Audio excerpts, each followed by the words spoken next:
আমরা আজকে যাচ্ছি মিরিক শহর থেকে শিলিগুড়ির দিকে। মিরিক যে শহরটা আছে এটা হচ্ছে পশ্চিম দার্জিলিংয়ের একটা শহর, যেটা ভারতের পূর্বাঞ্চলীয় রাজ্য হিসেবে পরিচিত। মিরিক মানে হচ্ছে অগ্নিদগ্ধ স্থান। আসলে এর নাম কেন হয়েছে এটা আসলে আমি উৎপত্তি খুঁজে পাই নাই। তবে মিরিকের প্রধান আকর্ষণ হচ্ছে ওইখানে একটা লেক আছে, আর হচ্ছে পাইন বাগান আছে, আর লেকের এক পাশে হচ্ছে ফুলের বাগান, আর মিরিক একটা শহর আছে। তো লেক যেটা আছে এটা লেকটে সুমেন্দু লেক নামে পরিচিত। লেকটা 1.5 কিলোমিটার বিস্তৃত। লেকে পানি অনেকটা পরিষ্কার।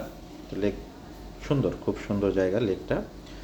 তো মিরিক যেটা আছে এটা দার্জিলিংয়ের মতো এত উঁচু না, এটা হচ্ছে সমুদ্রপৃষ্ঠ থেকে 4,900 উচ্চতায় অবস্থিত। আর মিরিকটা শিলিগুড়ি থেকে 52 কিলোমিটার, আর হচ্ছে দার্জিলিং থেকে মাত্র 49 কিলোমিটার দূরে অবস্থিত। তো এটা যেহেতু নিচে 4,900 উচ্চতায়, এখানে সর্বোচ্চ তাপমাত্রা 30 ডিগ্রি থাকে, আর শীতকালে সর্বনিম্ন তাপমাত্রা 1 ডিগ্রিতে নামে। তো মিরিক যেটা আছে এখানে অল্প সংখ্যক বাস চলাচল করে শিলিগুড়ির দিকে, আর দার্জিলিংয়ের দিকে কোনো বাস যায় না। তবে সেখানে যাওয়ার জন্য হচ্ছে শেয়ারে ট্যাক্সি পাওয়া যায়, বা কেউ যদি পার্সোনাল ট্যাক্সি ইউজ করতে যায় ওইটা দিয়ে অ্যাভেলেবেল ট্যাক্সি আছে। তো লেকের পাশেই ট্যাক্সি স্ট্যান্ড আছে। এছাড়া শহরের মিরিক শহরে উঠলে ওইখানে একটা বাজার আছে, বাজারও ট্যাক্সি স্ট্যান্ড ভাড়া পাওয়া যায়। ভাড়া খুব বেশি না, তো 150 টাকা 100 টাকা হচ্ছে যদি আমরা ট্যাক্সি শেয়ার করে যেতে চাই। আর যদি আমরা পার্সোনাল ট্যাক্সি ইউজ করি সেই ক্ষেত্রে 1500 থেকে 2000 টাকার মতো ট্যাক্সি ভাড়া আসে। সেটা সময় এবং হচ্ছে যাত্রী চাহিদার উপরে 1-1.5 হাজার টাকা আপ ডাউন করে। তো এটা যখন আমরা ট্যাক্সি নিছি তখন এটা একটু দর কষাকষি করে নিতে হয়। তো আমরা ট্যাক্সি শেয়ার করি নাই, আমরা যেহেতু 4 জন ছিলাম আমরা ব্যক্তিগত ট্যাক্সি ভাড়া করে নিয়েছি। সেটা হচ্ছে মিরিক থেকে আমাদেরকে নিয়ে যাবে শিলিগুড়ির দিকে, যা মানে হচ্ছে মিরিক থেকে আমরা 52 কিলোমিটার যাব এই রাস্তা ধরে। তো রাস্তার শুরুতেই প্রথমে আসে চা বাগান, রাস্তার পাশে হচ্ছে চা বাগান, আরেক সাথে হচ্ছে যেটা আছে সেটা হচ্ছে শালবনের পাহাড়। তো ভিউগুলো খুব সুন্দর, পাহাড়ি রাস্তা উপর থেকে নিচের দিকে চলে যাচ্ছে।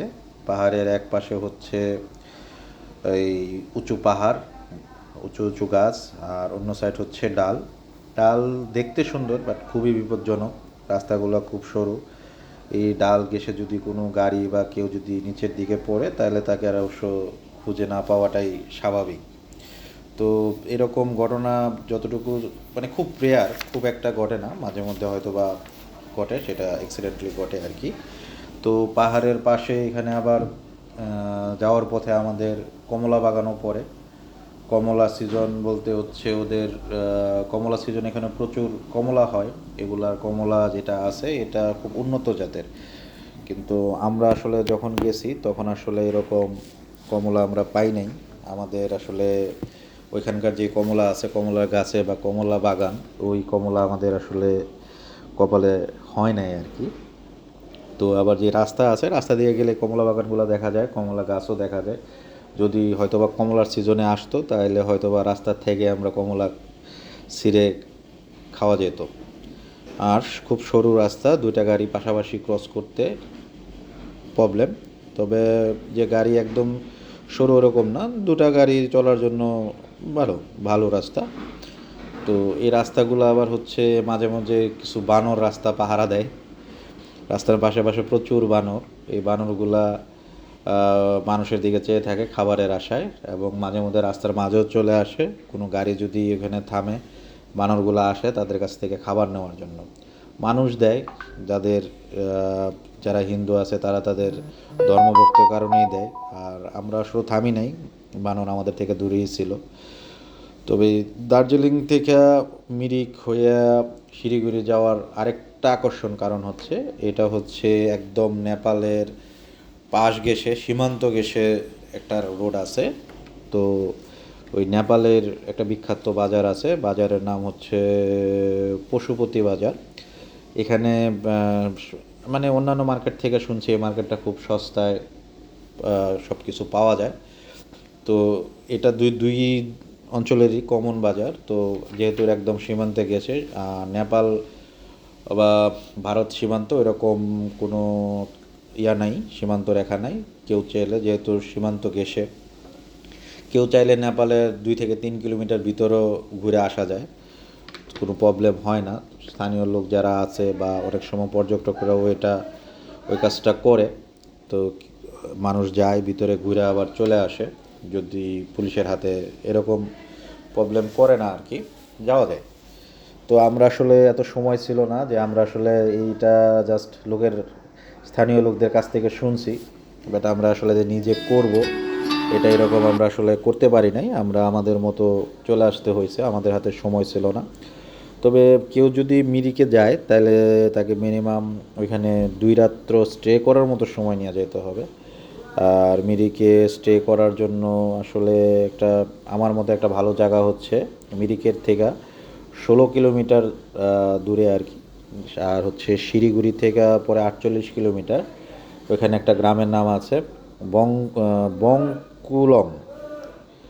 নামটা একটু কঠিন, আসল উচ্চারণটা আমার আসলে খেয়াল নাই, তবে যতটুকু বুঝলাম যে এটা গ্রামের হচ্ছে বংকুলং। এই গ্রামটা হচ্ছে একদম নীরব একটা গ্রাম, জনকোলাহল মুক্ত, পাহাড়ের নিচে, নিচের দিকে অবস্থিত আর কি। তো সেখানে এত ঠান্ডা পড়ে না, আবার যদি পুরা গরমের সময় যায় তাহলে এখানে হালকা গরমেরও একটু ভাব আছে। তো ওইখানে 2 রাত্র স্টে করার জন্য এটা ভালো। এই গ্রামের পাশ দিয়ে আবার 2টা নদী বসে গেছে, একটা বালাসন নদী আর একটা হচ্ছে মুরমা নদী।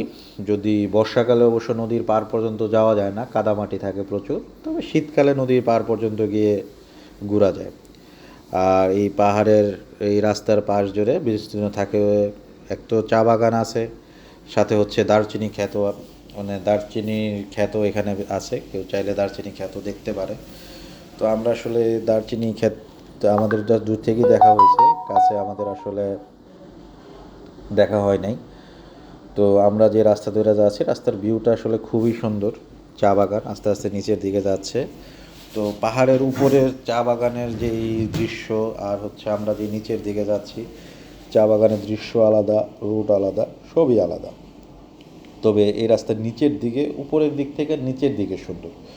উপরের দিকগুলো রাস্তাগুলো হচ্ছে একদম সরু, যে গাছপালাগুলো আছে এগুলা কাত হয়ে রাস্তার উপরে চলে আসে, একটু ভয়ঙ্কর। আর নিচের দিকের গাছগুলো তো সোজা, এবং রাস্তার দুই পাশে সারিবদ্ধ থাকে, এবং দুই পাশে সমতলের সারিবদ্ধ চা বাগানও আছে, যা আমরা লম্বা, চাইলে কেউ চা বাগানও আমরা দেখতে পারি আর কি।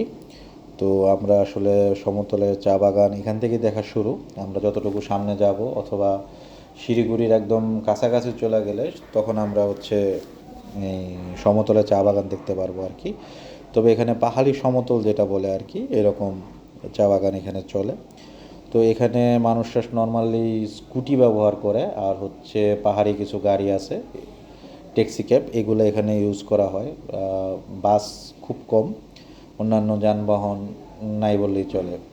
তো এখানে মানুষজন খুব কম, যারা কাজের ক্ষেত্রে আসে ওরাই। আর একটু দূরে দূরে 5-6 কিলোমিটার বা 7 কিলোমিটার দূরে দূরে ছোট পাড়ার মতো দেখা যায়। এখানে স্থানীয় লোকজনরা থাকে বা ছোটোখাটো বাজার করে, বা পর্যটক বা টুরিস্টরাও আসে। তো আমরা যাওয়ার পথে মাঝে আমাদের একটা নদী পড়ছে, নদীটা সম্ভবত মুরমা মুরমা নদী হয়তো বা, এটা আমি আসলে নামটা ক্লিয়ার না। তো আমাদের 2টা নদী পড়ছে, কোনটার নাম যে কি এটা আসলে আমরা বলতে পারবো না আর কি, কারণ আমাদের ড্রাইভারও এই রোডে খুব একটা আসে না, সেও আসলে বলতে পারে নাই। সেও জানে যে 2টা নদী আছে, যাওয়ার পথে 2টা নদী পড়বে, কিন্তু কোনটা কখন পড়ছে এটা সেও ক্লিয়ার করে আমাদেরকে আসলে বলতে পারে নাই। তো আমরাও বলতে পারি নাই। তো এই জন্য এটাই হচ্ছে আমাদের মিরিক শহর ভ্রমণ। আমরা শিলিগুড়ির দিকে ফিরে যাচ্ছি, হয়তো আজকে শিলিগুড়ি হয়ে আমরা আমাদের বাংলাদেশে ঢুকে যাব। তো কেউ যদি আপনারা অল্প খরচে শিলিগুড়ি হয়ে মিরিক দেখতে যান, তাহলে আমার ডিসক্রিপশন বক্সে শর্টকাট রাস্তা লেখা আছে, অল্প টাকায় বা সিঙ্গেল যদি যাইতে চান কীভাবে যাইতে হয়, আমার ডিসক্রিপশন বক্সে বিস্তারিত লেখা আছে।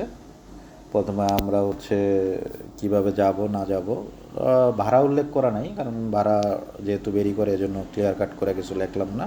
জাস্ট কোনটা কোন মাধ্যমে আপনারা লোকালে যাবেন আমার ডিসক্রিপশন বক্সে গিয়ে আপনারা দেখতে পারবেন। তবে সুন্দর, তবে আমার অনুরোধ যারা আসবেন তারা হচ্ছে মিনিমাম 2 রাত্র মিরিক থাকার জন্য আসবেন। মিরিক 1 রাত্র থাকতে পারেন, আর দার্জিলিং শহরে গিয়ে আরেক রাত্র থাকতে পারেন। সুন্দর, খুব সুন্দর শহর, আসলে মন ভরে যাবে, মন শান্ত হয়ে যাবে। শহরের কোলাহল থেকে যদি মনকে রিফ্রেশ করতে চান, মিরিক একটা ভালো জায়গা।